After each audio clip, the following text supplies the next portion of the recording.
Yo, what's going on, guys? It's Kojimo here, back with another video. Today I wanted to make a PSA on two weapons that we have to stop buying inside of Counter-Strike 2.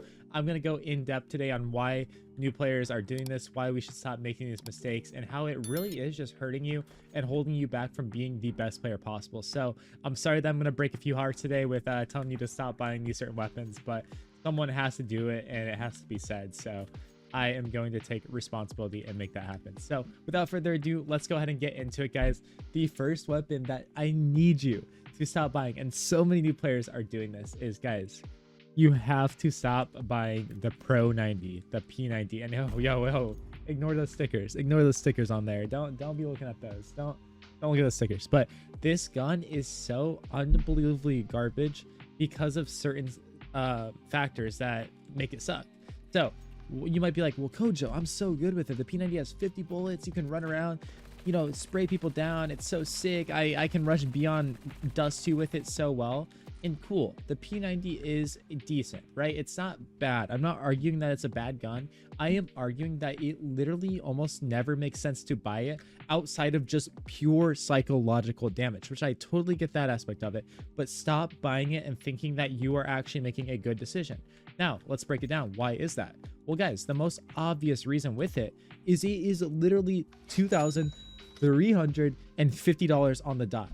That is such an unbelievably bad investment when you can get something like a Mac 10, which, sure, it is technically slightly weaker, but honestly, I think the fact that the jumping accuracy with the Mac 10 is so good and the mobility with it is amazing makes up for the fact that technically it's weaker than the P90. I think the Mac 10 is actually stronger because of that, regardless of the price. But who cares? It's literally over half, or literally under half the price of the P90. Like, it's undeniable how, like, economically this makes sense. Now, I want to tell you how bad this gun is in even more detail, but first I have to give you a message about how to get the best P90 skin that you're never going to use. The sponsor of today's video is SkinsMonkey, an automated CS2 trading site with a 35% deposit bonus and a free $5 for one $100 trade. They offer an instant way to get new skins, 24/7 live chat support, and multiple skins in their inventory with so many great filters to get exactly what you like. Right now, they are doing a Christmas event and they are giving out a free gift to everyone. You can get a completely free CS skin, up to 50% deposit bonus, or a free balance to use on the site. The first gift is absolutely free and you can earn more and more gifts depending on how much you trade on their site. In addition, they are also running an advent calendar. This is your chance to be entered in raffle tickets, get deposit bonus and XP on the site. There's just so much good stuff out there for everybody. Please celebrate the holiday season by using our partner SkinsMonkey. All right, guys, so sorry about that ad placement. I think some of you will be angry about that, but guys, besides the economic factor, like I said, it's just not good for many reasons. Because also, sorry, I just said besides the economic factor, but again, you could get a Galil, a literal rifle, for cheaper. Get the Galil. Stop buying the P90. Get the Galil. You want mobility? Get the Mac 10. Heck, even the MP7. I don't really like this, but it has better range than the P90. The Mac 10 has better mobility. The P90 is weaker in that sense. The MP7 is like a rifle at long range. It's better in that sense. What are we buying the P90 for? What are we buying it for? For the memes? Heck yeah, buy it for the memes, but don't sit here and tell me that this gun is effective. The only thing it really has is a high ammo count, and sure, it can be decent. It can be decent, but it's never ever worth that price tag, in my opinion. I've literally never seen someone using it outside of the psychological damage that it provides. Like, you know, there's literally zero value. So that's one thing I just want to see players leave in 2024. Please don't bring the P90 into 2025 unless Valve makes some change to it. Get that thing out of here. And knowing my luck is I'll make this video and like a week later Valve is going to nerf this thing in price, or not nerf it, they're going to buff it, and this video is going to look like really bad. Now, the next gun that I need you guys to stop buying, that is looking real pretty here, it's looking real nice, is the Negev. Now, I don't know how I got it to land so perfectly like that, but man, this gun is absolute garbage on T side. And you thought I was going to say never buy it in general. Well, I am a big Negev hater. I think that it sucks. On CT side, it can actually be unbelievably effective. I can't deny that. So CT side makes sense, and it's $1,700. Again, less than the P90. So don't even come at me and say, well, on the CT side, the P90 makes sense. No, like there's no reason. You can get a FAMAS. You can get an MP9. The MP9's broken. So we're talking about T side, but sorry, I'm going back to the P90. That thing is garbage. It's so bad. Anyways, besides the point. Oh, dude, sorry, lost myself a bit there. The Negev is just such a bad T-side weapon because the point of it is to lock down angles and just hold mouse 1 and click. But when you are on T-side, what is your job in the game? Your job is to push. Your job is to go forward and to actually like take space around the map and do that. So when you sit there with a Negev and just sit there and spray it, dude, like, what are you doing? Like, you know, it sucks, right? Because like, say you were fighting someone in window and they know you're about to peek with that one, if they have an op or something, they are just gonna see you before and kill you. But say they had a rifle and you're like, I'm just gonna spray them down before I get there, I have teammates coming out. All they've got to do is untuck, wait for you to reload that big old gun, and then peek out here and take the space that you had just been spraying down, right?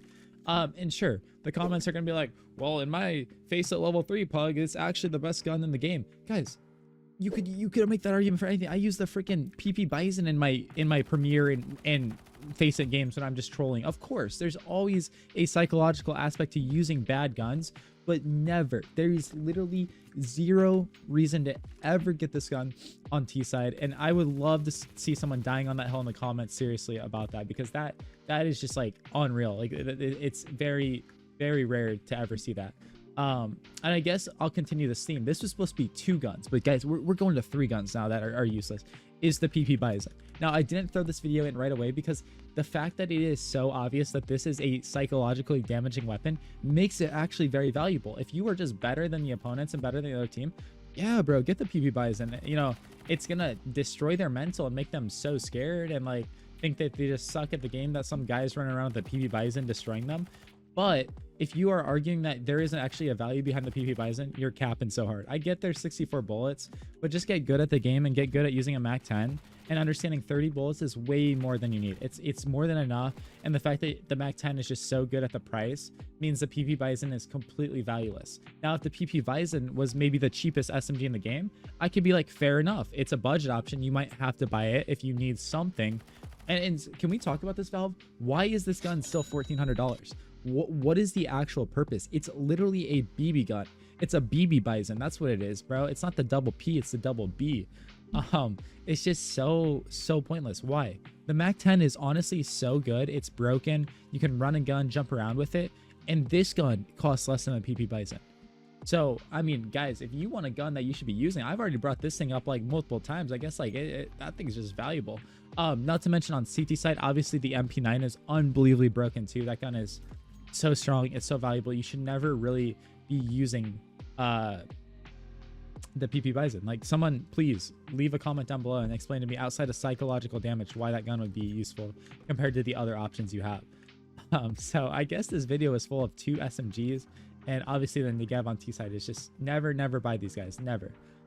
It's just pointless. And I see a lot of players that I coach and people I you know, work with at low level honestly not even realize that this is bad to buy. They think a P90 is a great thing that they should be buying. They think that Negev is perfectly fine as long as they use it properly on T side. Please, you're limiting your growth and you're becoming a worse player. So if you guys want to work with me and you want to hear my hot takes in person and see everything I have to say about the game, please fill out my coaching form down in the description of the video. If not, please subscribe to my channels. I provide free content every single day here on Kojomo and on Kojo More, so it means so much to me if you hit those buttons on your screen right now. I'll catch you guys all later. Have a great rest of your day, and please stop buying the PP-Bizon, the P90, and the Negev. Bye.